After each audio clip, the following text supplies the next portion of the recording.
line of the bladder of the cuff should be kept over the arterial pulsation, 2 finger breadths or 2 to 3 centimeters above the cubital fossa, as you can see in the video.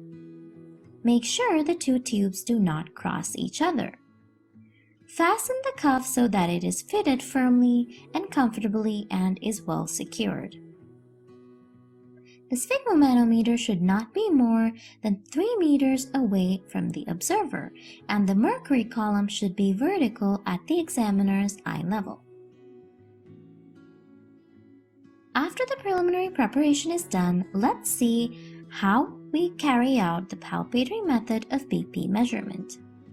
Take the bulb in the right hand with the valve positioned outward.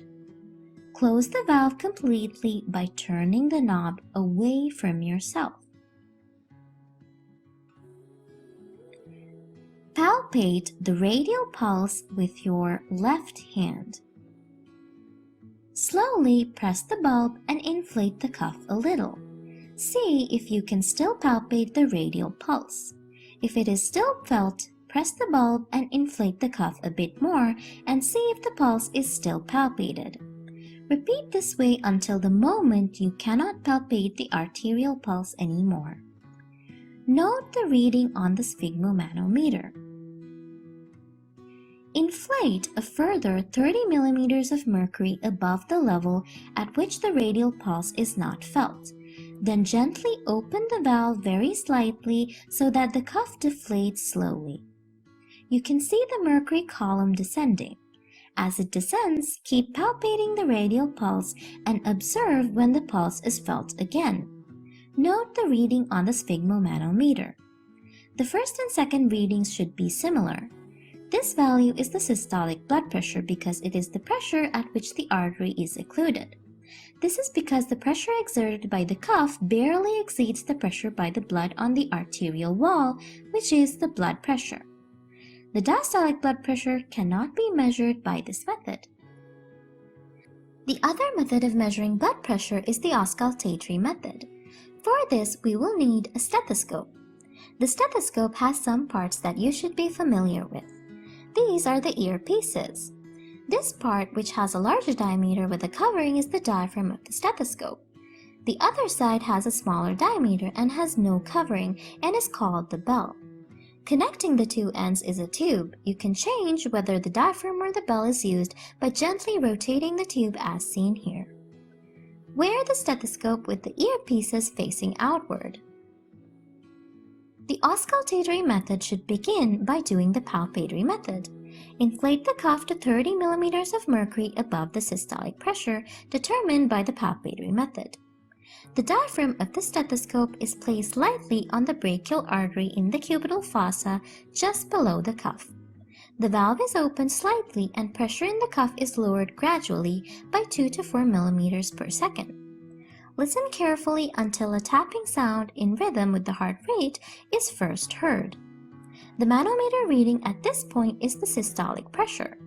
Let the cuff pressure drop continuously. You will hear the tapping sound become louder. Then, when you drop the pressure even further,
in which a person's blood pressure falls when suddenly standing up from a recumbent position.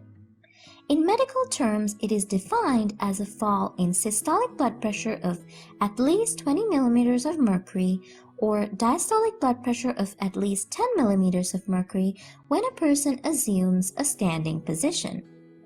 The reason for this observation is due to venous pooling in the feet when standing, which reduces preload and therefore blood pressure.